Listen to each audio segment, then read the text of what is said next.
snuck up on us. Hello, Hi, Marta. hello. Hi, George. We are live. Yeah. Yeah. Nice to see you. Nice to see you too. Yeah. So we're doing another webinar, another live streaming webinar. We've been getting a lot of people asking about how to do live streaming over the last, however long COVID has been going on. For sure. And I see lots of people here on Crowdcast, which is great. People letting us know where they're from. That's always nice to see that people from around the world are tuning in. We have a lot of people from the U.S. It looks like today. Somebody from Manchester and Christoph from Germany. So hello everybody. We'll chit chat for a minute here and just wait for everybody to join. It's 2:01 now, and we have, I don't know, how much time do we have to chat about live streaming setups today, Marta? About all of it, you mean? Well, I mean, how much time is it going to take for us to go through our live streaming setups? So it's going to take about 45 minutes to go through all the info that we have prepared for you. And then after that, we're going to be happy to take your questions. So stick around for that. We also have a question section on the bottom there. So if you guys have a question, please put it there. It'll be much easier for us to find than if you put it into chat. Now, of course, feel free to chat at us. We love that too. Feel free to upvote the questions that you like in the question section. And also, we're going to have some polls for you all throughout this webinar. So please participate in those as well. Yeah, and if you want to ask us about our specific setup, we're live streaming right now. Marta and I are both in our respective homes. Marta is on the west coast of the US, and I'm in Canada on the east. So we're a few hours apart, time zone wise. You're right. just crawling out of bed, and I'll be done work in a couple of hours. That's right. I woke up looking like this. No, just kidding. Okay, so how many do we have the numbers to get started, George? What do you think? Yeah, it looks like there's lots of people here in Crowdcast, which is great. So let's get rolling. Fantastic. So today we're going to be talking about the best live streaming setups for every budget. Now, people ask us a lot about this. What are the specific cameras that we should be using? Specific like microphones, tripods, all that stuff, and we have that covered for you today. So let's have a look at the agenda. So we're going to go through the setups first, meaning we're going to talk about the equipment that you're going to need and the actual setup, how to connect the pieces together. We're going to be looking at three different setups. One is like kind of the low budget, the lightweight budget, the middleweight budget, and then like the heavyweight bonkers budget to make a really professional studio. We're also going to talk about some hidden costs, things that you maybe don't think about right off the bat, things like cables and lighting and CDN costs and things like that. And then at the end, as I mentioned before, we'll be happy to take your questions. All right, so the setups. So we know that everyone's trying to live stream today, from businesses to schools trying to do distance learning to just entertainment, right? So people want to know how to set it up, which equipment they need, and some equipment you might already have. So once again, we're going to look at some like more affordable setups, then something in the middle, kind of the sweet spot, and then we'll go into professional live productions. So for the under 1,000 category, now this could be anywhere from 300, depending on if you have a computer. If you don't have a computer, almost everyone has a computer these days. For this setup, you're going to need a webcam, an external microphone, and a computer. So this is really basic. This can help you go live really fast if you just want to talk to your viewers. This is basically what you're going to need. Now, a lot of people say that actually you can use a phone for live streaming, and that's true. You definitely can, but you have to remember that phones come with a few caveats. They're shaky, first of all, so you need a way to. If you are going to use a phone, you need a way to mount it. And also, it's not like a permanent setup, right? So you have to always bring it in, set it up, and then take it away, which is why we recommend kind of a more permanent setup. Just going over the pieces you'll need for this very basic setup, you'll need a webcam, an external microphone, and a computer. Now, the webcam is obviously for the video. The external microphone is really nice to have. The internal microphone on most of our computers is not that great. So if you want to take your production up a notch, external microphone is something you might want to look at. As far as webcams, George, there are some really good webcams out there today, aren't there? Well, they're okay. I mean, I'm a snobby camera guy, so I don't love webcams. And the truth is, I actually like the phone, like my phone's camera is way better than any webcam that I can get. So you're kind of asking the wrong person, but from a practical point of view, like they work well and they're really easy to use. That's the wonderful thing about a webcam. You can plug it in and you're not going to have to think about it. You're not going to have to set it up or do anything like that. So that's where the webcam comes in. If you are not a camera person and you just need something to work immediately, webcams can be your best friend. But if you want something with a great image quality, it's just not going to happen, right? For sure. And these webcams that we have up here for you, they're all USB webcams, so you just connect them directly to your computer. You might already have some of these. The Logitech C920 is probably one of the more popular models. They might be kind of difficult to find right now, or they're on back order. But there's a lot of them out there, around $100. The Logitech Brio is also a good one. I think you can stream in 4K even. Microsoft Livecam Studio is also good. We actually did a whole live show episode. We do live shows every Thursday. We compared these webcams, and I think the results were actually pretty good, especially for the Logitech C920. Now, as far as the microphone goes, we recommend an external USB microphone because then it's just plug and play. You don't have to figure out how to connect it to your computer. And the Blue Yeti is one of the most popular microphones out there right now. There are different models. The Nano, Blue Yeti Nano, Blue Yeti X, I think they're like highest level, but they're really, really good. You get really nice quality for around $130. Okay, so connecting this all together, really simple. External microphone goes through USB into your computer. Same with the webcam, and you have like a budget setup. Okay, so this is pretty self-explanatory. Let's move on to the more interesting stuff. I think this is the part that everyone really wants to know about. Kind of like the medium budget setup. We put around $2,000, $3,000 US. You can probably get away with a little bit less, but we just want to explain the principle of it. Alrighty, so for this setup, now we're talking about a better camera, not a webcam. We're talking about a camcorder or DSLR or mirrorless with an HDMI out. You're going to need a tripod, again a microphone, a capture card for the camera to get your signal into your computer. Again, a computer or laptop, practically any computer will do. I think yesterday, George, we're talking like anything that was produced after 2007 will basically do, because we're talking about browser-based streaming still. And optional here are streaming software if you want those extra effects, right? If you're not satisfied with just streaming to YouTube using their browser UI, you might need some streaming software, and you might need an audio preamp if you're plugging in a non-USB microphone. Well, and a lot of those platforms require you to use OBS or streaming software because they don't have a native way to stream directly to that platform. That's right. So like Twitch, for example. Twitch requires for you to use some or Vimeo or any of the more like professional ones. Or if you want to do something where do a CDN and get it to your website, you're going to need something like OBS or vMix or something like that. For sure. Alrighty. So let's look at the actual cameras that we like. George, you are a snobby video guy. Walk us through these cameras that we see here.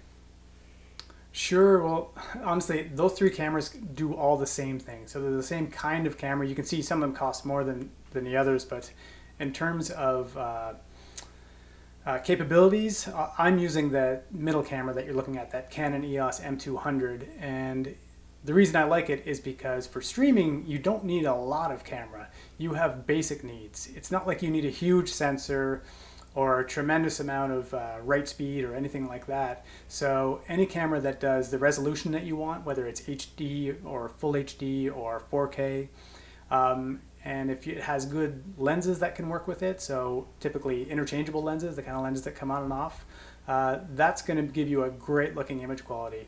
So the camera I'm using, the M200, I have a 24 millimeter little pancake lens on this, and it works brilliantly, and I don't have to do anything as well. So once I've set it up, I'm working in a kind of a fixed space here where I don't change it. So for a lot of streaming applications where you're not moving around, you just want to set up, one of these little mirrorless cameras are my favorite. But like you said, Marta, there's other kinds of cameras as well, like camcorders and PTZ cameras that I'm sure our customers are going to use for a bigger application like a lecture hall or something like that. Mm-hmm. And a camcorder if they want to be completely foolproof. Well, the reason we like these cameras, George, is because they're really good for live streaming in particular. And something that makes a camera good for live streaming is kind of three things. So first of all, it has a clean HDMI out, which means there aren't any UI elements that are going to transfer from the camera screen onto your live stream. The second one is that it doesn't shut off automatically after a period of time as like a safety feature. And the third one is that you can plug it in directly to power. So you're going to have constant power for your live stream because you're going to need that, especially if you're going to go live for long periods of time. Batteries are probably going to die after around 20 minutes, I want to say. So all of these cameras have those capabilities.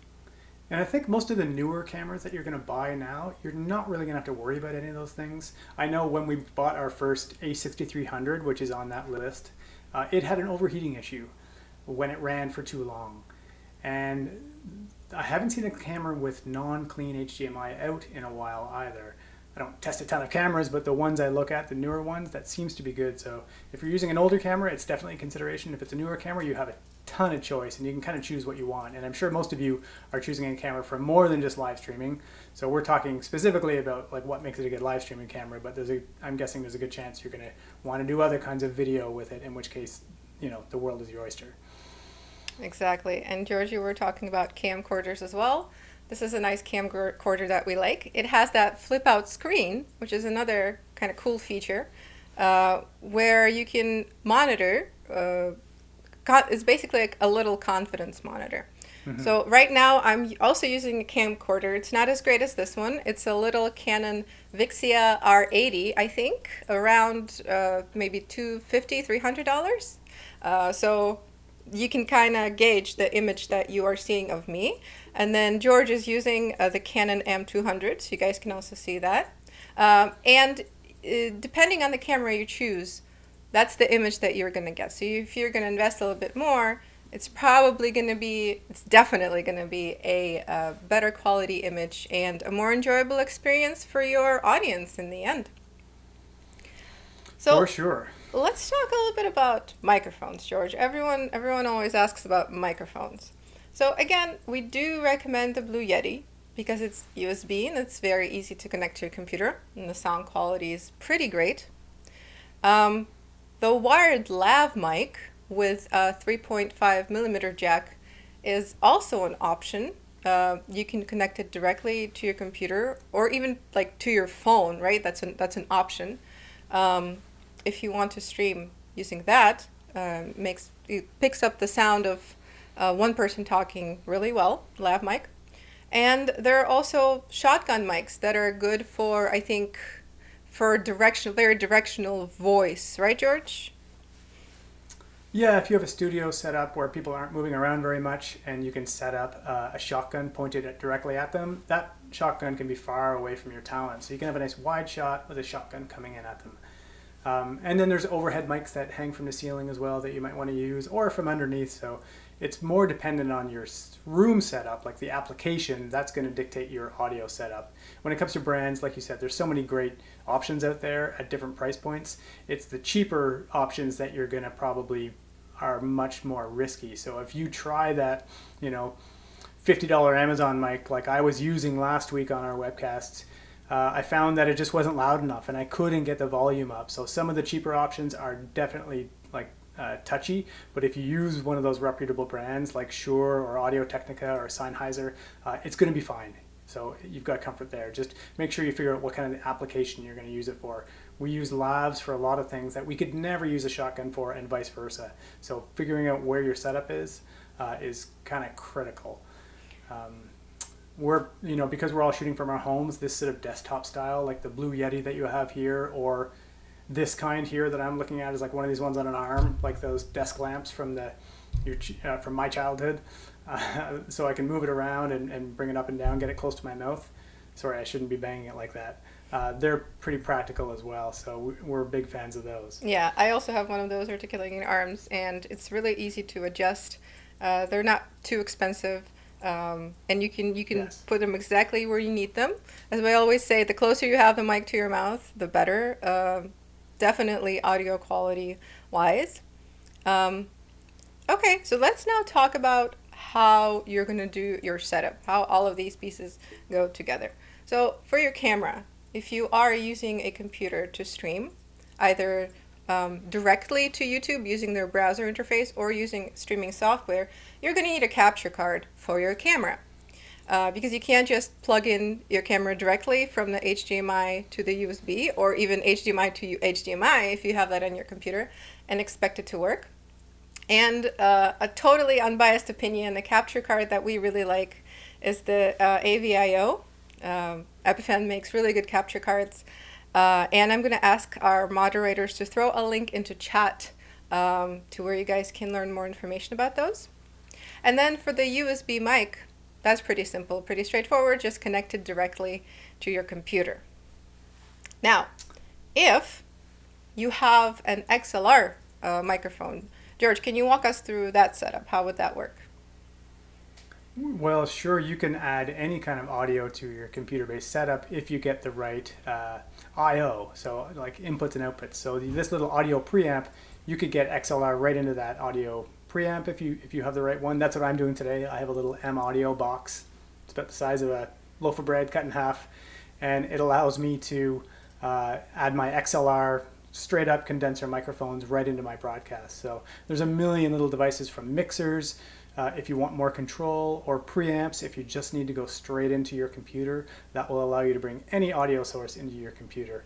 So you can play around here. It's pretty foolproof as well. If you look up some of the Scarlett Focusrite Scarlett preamps are a very good investment for people who need a basic I/O box to bring audio into their computer. And if you don't want to deal with any of that, like Marta said, you can just go straight with a USB audio source into your computer and you're good to go. Now there's another option that you can use, which is actually route your XLR microphone through your camera. And camcorders like the Canon XA11 are really good at that because they have those XLR inputs, and they're also little dials that you can use to tune your audio.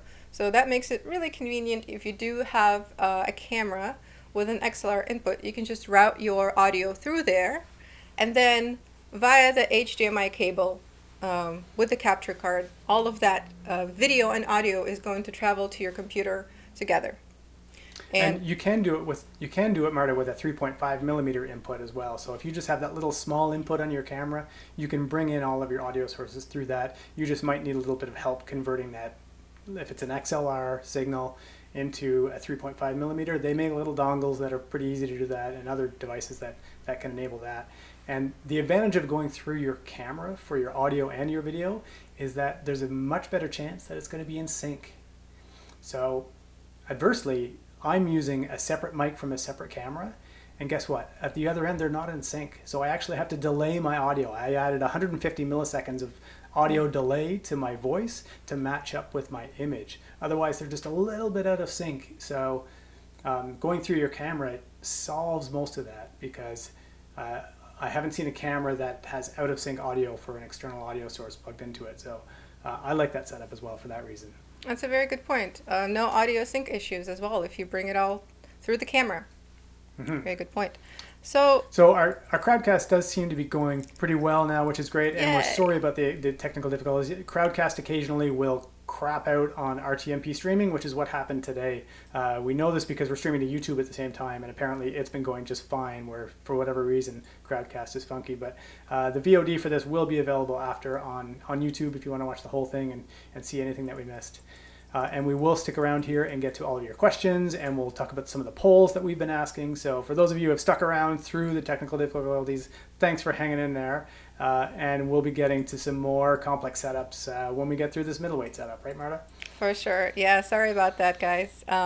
If you are still with us on Crowdcast, please participate in polls because we have those going. Ask us questions, and we'll try to answer those. Yeah, so sorry about the technical difficulties.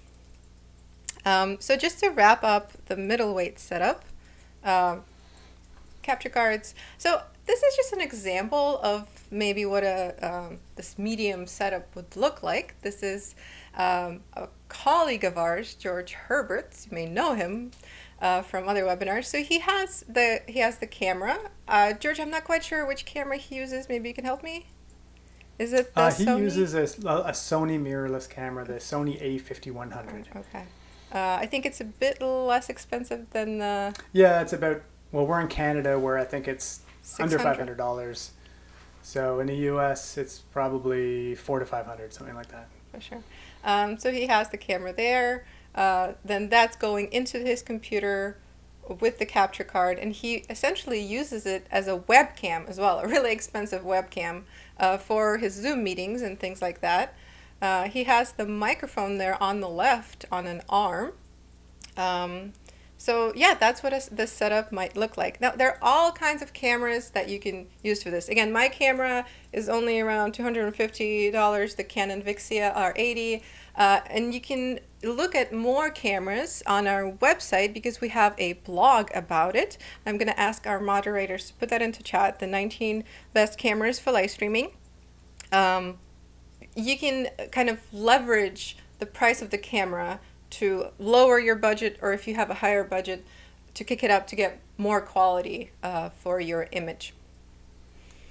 Okay, so shall we jump into the heavyweight setup? Yeah, and truthfully, this is not heavyweight, I dare say. This is still, people are investing hundreds of thousands of dollars in live streaming setups. So these are still fairly budget-oriented setups for anybody who does video production. You know how much money you might spend on gear, especially if you're getting paid to do it for other people. But it's certainly like the most robust setup that you might need, really. So hopefully it covers kind of any application. If you were doing the, live streaming and NFL broadcast, this would work for you as well. It's unlikely that you're going to do an NFL broadcast using this setup because you probably have a whole bunch of other broadcast gear in place, but this is as bulletproof as it gets, just about, right, Marta? Yes, this is, we're getting to that professional level with all the equipment. Yeah, we see a lot of people who kind of graduate to this level. They start off with a capture card and computer root, and then they find certain issues with that setup make it a little bit less efficient. Either it's a little bit clunky to set up, or only they can manage it. They can't necessarily hand it off to somebody else to use it. So that's where our customers end up coming to us, is because they want to go, they've done the capture card route, and now they're ready to try something more, a little bit more robust, right? Exactly. Now this setup may involve 2 cameras or even more video inputs, because a video input can be something else other than the camera, right? Like a computer or maybe a document camera or even a microscope. So if you have graduated to that setup where you need more video sources, you need higher quality, all that wonderful production value, I think this is the setup that we're going to be talking about here. So again, cameras, right? So we're going to be talking about maybe more than one camera. Do that nice switching that you guys see on our stream here today. You're going to need some tripods for those cameras. George, I think we failed to mention tripods for the last section. You definitely need a tripod. We're going to go over it here, but that applies to the middleweight as well. You're going to need an audio system. Now, an audio system assumes a microphone, a mixer. I think that the kind of those two go hand in hand for this one, because you get much more control with an audio mixer. as opposed to just using a microphone alone. Now, a video switcher slash hardware encoder. We put video switcher because not all hardware encoders can do switching, but the one that we're going to be talking about actually does both, video switching and the hardware encoding part. So let's look at the gear first that might go into this setup. We're looking at higher end cameras. Now there's no upward limit for how much your camera can cost, right, George? Yeah, a camera is such a personal preference here and application based. I'm sure a lot of people are using PTZ cameras for doing webinar streaming, that kind of thing, because they want that kind of pan, tilt, zoom control. We're talking about more, prosumer choices like these mirrorless cameras or those camcorders, and even that GoPro there. So it's really, like you said, you can go up. We can get Aris here that are $50,000 cameras, and they're going to do a great job too. So exactly. Any camera will do for this setup. It doesn't really change for any of these setups except for the first one where you need a webcam. From then on, it's really just your choice of what kind of camera you like. Mm-hmm. Now, a lot of people for the B-roll, right? So you have your A-roll where the person is talking to the camera, but maybe you want another shot just to make it feel more dynamic. Something like an action cam, like the GoPro, might be a really cool choice for that because they have an HDMI out. It's really easy to connect them to an encoder, and that just gives you another angle. This is the reason why we put it in here. We have it in our studio. If you guys have seen any of our studio live shows or webinars, we have that B-roll, and I think it adds that extra something to switch over to that every once in a while. Yeah, it's a uniquely wide angle that you see, and it's a really cheap camera to throw in your kit too. So we keep them around just as sometimes it's not the second camera, sometimes it's the third or fourth or fifth camera in a setup, but they can be a nice little add-on for sure. Right. So we're not talking about stellar video quality here, but I think it's just a really nice detail that adds that extra little oomph to your production. Now, cameras that we like for the prosumer kind of higher level category are the Panasonic Lumix GH5, kind of the older brother of the GH4. Some nice lens for that would be the Lumix Vario 35 to 100 millimeters or the 12 to 35 millimeters, depending on how far away you can be from your camera. Now, if you want that nice bokeh effect behind you, you're going to need a low f number. So 2.8 can give you that nice bokeh. George, correct me if I'm wrong. No, that's right. A large aperture to let in a lot of light, like an f2.8, is going to give you a lot of flexibility as well, and that it works well in a low light situation, like I have here in my basement, where I have one little light lighting me, and I don't have a nice grainy image or anything. So, and it's because I have a 2.8 lens on here. But you also want that constant through the zoom range. So you want it. If it is a 2.8 lens, you want it to go all the way from the beginning of your zoom range to the end, because you don't want to change your aperture as you zoom in and out. So that's another thing to look for, is those constant aperture lenses if you are getting into the kind of cinema style shooting where you want bokeh and cool lighting effects. Now we also have the Canon XA40 here as the older brother of the XA11, the camcorder. So if you're more comfortable with camcorders, here's a good option. You can also route your audio through it as well and bring it in together into your hardware encoder, which we're going to get to. Now, let's talk real quick about tripods. I personally think you can have almost like any old tripod, especially for still shots. If you're just doing a still shot, it can be a photo tripod. It doesn't have to be a video tripod. Now, if you're doing something dynamic, some movement, then you might want something with a video head. We have some examples here of a Manfrotto tripod and a Magnus tripod. George, do you have any advice about tripods? I think it can just be like any old tripod. Well, I don't think so necessarily. Okay. It can be like in our homes, in my house, it could be anything. It can be like pieces of wood that I find in my backyard that I can prop together and hold up my camera.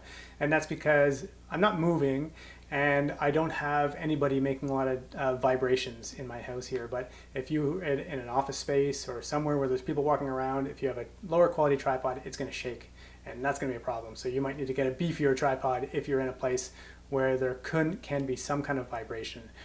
Or like you said, if you actually want to be having control over that, if you have an operator behind this camera who's going to be zooming in and out, they're going to need a nice fluid tripod so they can get good control over your image. Thanks. I think I'll change my mind about tripods now. I'll look more into them. I thought you can just like get any old tripod. Well, we do, like all over our office. We're using light stands as tripods. We're clamping cameras to the sides of desks and monitors, like wherever we can stick cameras, we do. But our environment permits that. But when we go shooting in a different location, like if you hired me to come do something at an event for you, I'm going to show up with a tripod that I know is not going to have any issues. I'm not going to take a chance on some flimsy tripod that's going to shake around, or if somebody knocks it, it's going to completely fall over. So it does have to manage the weight of the camera and be able to handle a little bit of vibration, that's all. For sure. I think I was thinking about like more home setups because we're all cooped up at home right now. I'm an optimist. I imagine leaving my home at some point. Oh, you think that's going to happen? Yes, yeah. Well, that's nice. On that note, let's talk about audio. So here we also have two examples. We have a mixer that we use a lot, a Yamaha mixer, and a Sennheiser microphone that we really enjoy. Now this is a wireless lav with a receiver and a transmitter. Yes, transmitter and receiver. So the transmitter side you wear on yourself as a body pack, and you have that microphone basically wireless, so you're free to move around. And then the receiver, you can plug that either directly into your camera through XLR, or you can plug it into the Yamaha mixer, and that way you're going to have much more control over the audio. We found that almost 100% of the time we have to use the mixer because sometimes the audio just isn't loud enough, or there's some noise, or something is happening where you wish you had something to fix the noise levels or to bump up the volume. And a mixer is tremendous for that. This is kind of this isn't the most expensive mixer out there, obviously, but it's always worked for us, and we really, really like it. Same for the microphone. It's just really reliable, something that we like. But there are lots of other microphones out there as well. Now let's talk about how it all works together. All your sources go directly into the hardware encoder, and the hardware encoder that we're talking about here is the Pearl Mini. It's very simple to use because you can just connect all your sources directly to cameras. Even if you have that B-roll with a webcam, you can connect that via USB as well. Connect your audio system, and that's it. You just press stream, and it's all ready to go. Right, George? Is that how hardware encoders work? Well, in addition, you've got layouts and switching, right? So let's say you have these different cameras coming in and a screen share coming in. That's what we're using here today for this broadcast. So you can make these cool layouts, you can bring in images, you can bring in text. There's a lot of flexibility when you have a setup like this as well. And then because you have that nice big beautiful touch screen, you can do all your switching right on that touch screen. So switching is made really easy when you have a hardware encoder. There's not as much that can go wrong. When you have a computer setup, on the other hand, it's very powerful, but there's a lot more points of failure with a computer-based setup because a computer is doing many things at the same time, usually, and it's not a dedicated piece of hardware built solely for live streaming. So that's where the impetus for our Pearl systems came from, is that people were finding their computer-based setup just wasn't quite resilient enough and had opportunities for failure. They wanted something they could walk into a room with, teach somebody else how to use it, and then walk away and know it was going to work. So that's the kind of setup that we find our Pearls really go into, when people they have no appetite for failure whatsoever. And so then they end up choosing some kind of hardware-based setup. That's right. It's a simplified setup where you can just plug in all your sources, as we mentioned. And as you said, George, there are just fewer points of failure, which makes it a much more reliable system overall.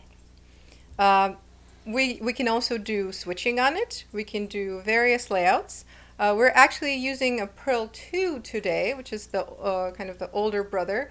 of the Epiphan Pearl Mini that you see on the screen, where we're sending all of our inputs to the Pearl 2, and then our producer, who's behind the scenes, is mixing all of that together and producing the video that you guys are seeing right now. So yeah, as you explained, a Pearl Mini, we'll call it an all-in-one hardware encoder because it's a switcher, it's a recorder, it's a streaming device, it's a splitter and a scaler all in one, right? So you don't have to have any other elements. It's just an all-in-one box, really easy to use, always ready to go. Now, this is just an example of what this setup might look like. This is obviously like a very stocky kind of polished image, but I think it gets the message across really well. You have those two cameras pointed at the talent. You have the microphone. You have some lights that we're going to talk about as well. So this is what the setup might look like If you were staging it for a stock photo. if you're and staging you had it. no cables involved in your setup. All right. In reality, Yeah, it's what you know those memes that you see, like what my friends think I do and Yeah. what I really do. Yeah. That's like the what my friends think I do photo. And if I showed you the pictures, like if I backed up and took a picture of my setup, and you could see all the cables and different computers and things that I've got going on in here. In reality, it gets kind of messy, but it has to because you have a lot of stuff going on and different moving parts. And I don't know about you, Marta. I'm always tearing down and rebuilding my setup and trying new things and new cameras and new cables and stuff like that. So Absolutely. I get a kick out of that. Absolutely, and this ties very nicely into what we're about to go into.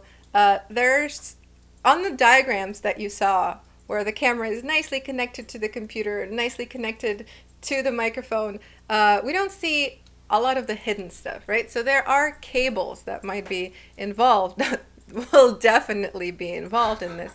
Now, this includes HDMI cables for your camera.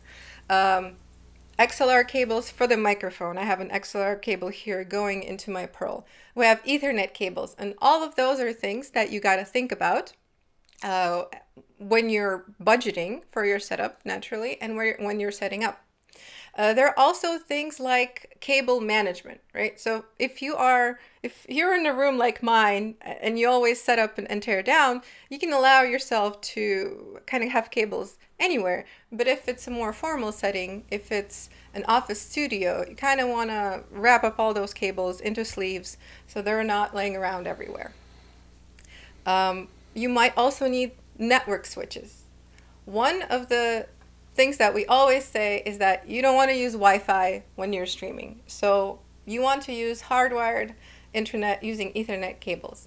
And to route that to all the devices that need internet, you're going to use a network switch.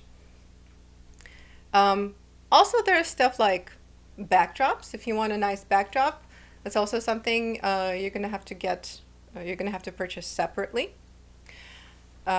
Lights are a big one. We have lights here. No matter how great your camera is, if you don't have the right lighting setup, it's going to be really hard to get a nice picture. So right now, for example, I have two lights. One is light sources. One is a natural one, just a window, and then I have a light right here in front of me. And there are many different lights that you can purchase. George, why don't you give us like a few tips on how to pick out lights, what kind of lights are out there, what you should be looking for? Well, the good news is that, like you said, there's a million choices. It's fantastic, and they're dirt cheap now. So you can experiment with your like $100 sets from Amazon, Cowboy Studio lights. And then if you find they're not professional enough, if they don't look great, like if you're going to a client's place and you want it to look really good or you want to install it permanently, then you can go up to something like the Dracast lights are what we use for studio applications. And in a lot of times we're talking about primarily LED panels. So a panel of 1,000 different LED lights that you may want to have temperature control over so that you can make them change the white balance in that room. Or so it goes from a kind of an orangey look to a bluey look. And the other kind of light that we use a lot as well are some kind of accent or mood lighting. So if you look behind me and you see this, well, you can't probably tell, it's a drum kit. Sorry, it's over here. Drum kit, and it has this red lighting on it. That's just a cheap red light bulb that I added, but adding those little color flourishes to your background to cover up for your really messy basement can sometimes save you. So we use those Philips Hue lights as well for accent lighting in the background, and we color them with different lights with gels as well. So when it comes to background lighting and set deck, it gets pretty artistic, and you can kind of goof around with different colors and such. But for your main light, look up how to do a 3-point lighting setup, and you'll be off to the races. Looks really good, George. Love your setup. Thanks, Marto. And now we always recommend using LED lights over regular lights just because there's less heat involved, and those things can get pretty hot. So LED lights are the way to go. They're also lights that you can control the temperature and the color of, which really helps to get that right setup, the unique mood that you were talking about. There are also little desktop lights that you can use on the presentation.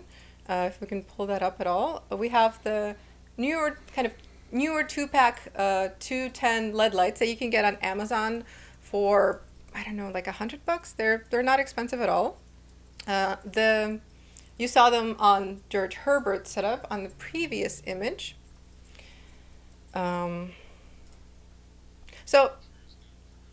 So as far as lighting goes, that's our advice. Something else that you might think about is sound dampening. When you test your audio, you can hear that there's a lot of echo. Something you might want to do is add soft panels, the sound acoustic foam panels to the walls, or it can just be soft objects like blankets, right? Just put some soft things around your room, and there's going to be less echo. And there's the image of the acoustic foam and the acoustic blankets. So we have gone through the additional costs. Something we wanted to mention is, of course, your internet, right? Now sometimes this is hard to control. Sometimes whatever your provider gives you is the maximum. But keep in mind that for just regular HD streaming, you need at least 5 megabits upload speed. For full HD streaming, it's going to be 8 and up. And something you definitely want to do is do a speed test. And if you see that your upload speed is not really high, is not high enough for your streaming needs, then you might want to talk to your internet provider and see if you can increase that, because that's really, really important for streaming as well. That might be a cost that you have to incur to increase your plan, basically, to get the next plan level. And final thing that we wanted to touch on are CDNs. Now, there are CDNs like YouTube and Facebook where you can stream for free, but you're streaming on their platform. They have control over the ads that they're displaying. And if you want a bit more control over your live stream, you might want to use a specialized CDN like Vimeo or Streamshark, Wowza, things like that, where you have more control over monetization, more control over how your player looks, embedding on your website, things like that. And if you're streaming to a really wide audience with lots of concurrent live viewers for a long time, those costs can also add up. So that's just something to keep in mind as well. So thanks, Marta. That is pretty much it for like the main part. We've gone through all the content, and now we are ready to take questions. So if you guys have any questions. If you have any questions, put them in there now, because the truth is, Marta, we don't have any questions right now. We've answered the couple that are in here already. Cool. James was asking if the stream is if the stream's going to be available afterwards, or if the deck will be available. So yes, just let us know if you want a copy of it. Go to our chat on our website or email us, and we'll get you that deck. So if you have any questions about your own live streaming setup that you're trying to do from home, now's your chance while we're here, but because we'll be wrapping up in just a minute otherwise. Yeah, and yes, the VOD is going to be available on YouTube. And while we wait for more questions to come in, I just want to talk about our live show real quick, because we also do a live show every Thursday at 12 p.m. Pacific, 3 p.m. Eastern. We go live and we talk about all things live streaming, but it's a less kind of formal educational format. It's not really a webinar, just a live show. We hang out, live chat on YouTube, lots of fun. So guys, join us tomorrow if you think of a question that you wanted to ask but you didn't ask today. And we're actually going to be talking about cameras, right, George? That's right. We're going to be talking about specifically Canon cameras. We have a whole set of Canon cameras, all sizes, and we're going to run through them in terms of how they work as streaming cameras. So if you're interested in the Canon family of streaming cameras, tune in at 3 tomorrow, where we'll dive into that. I know you've been working hard on putting together that presentation, George, playing with all those Canon cameras that you have. I have been working very hard. Thank you very much, Marta. We do have a question here, though, from Chris asking for Zoom alternatives when you need conferencing options.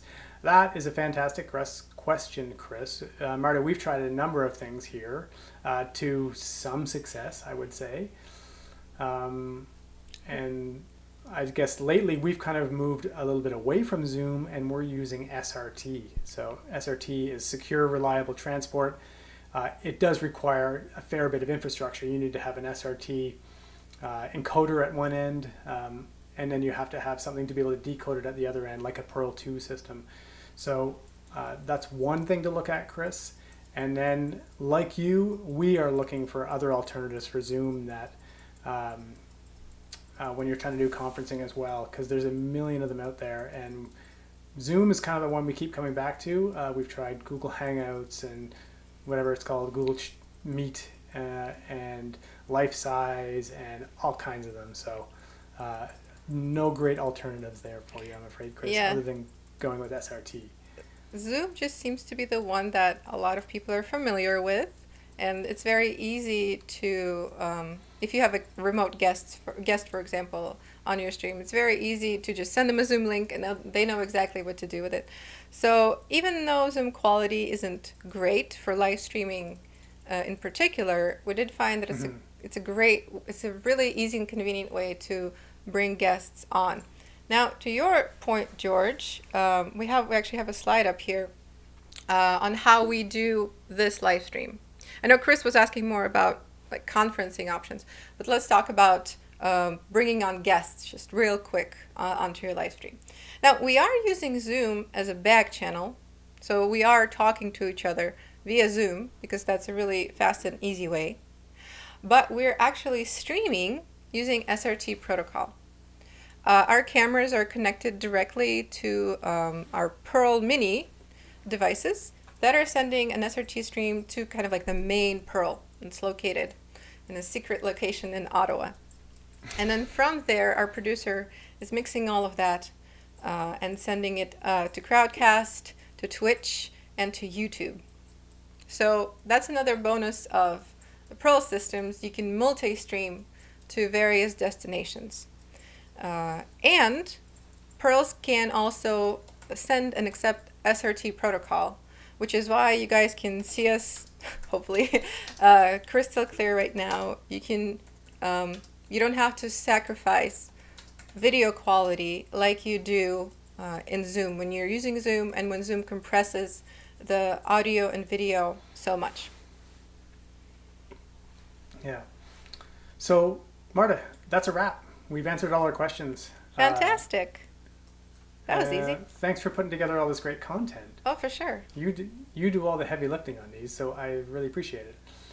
Well, you know all about the cameras, so whenever I get lost, you can I do something. I do something. All right, guys. Well, thank you so much for watching today. There is sorry, there was a call to action button that I am going to hit show now. If you guys want to learn more about the Pearl family of encoders, learn more about our capture card, please visit epiphan.com/products. And if you have questions about any of our devices, please email us at info@epiphan.com. We'll be happy to help you out. And yeah, I guess that's a wrap. Thank you so much for watching. Thanks, everybody. See you later. Bye.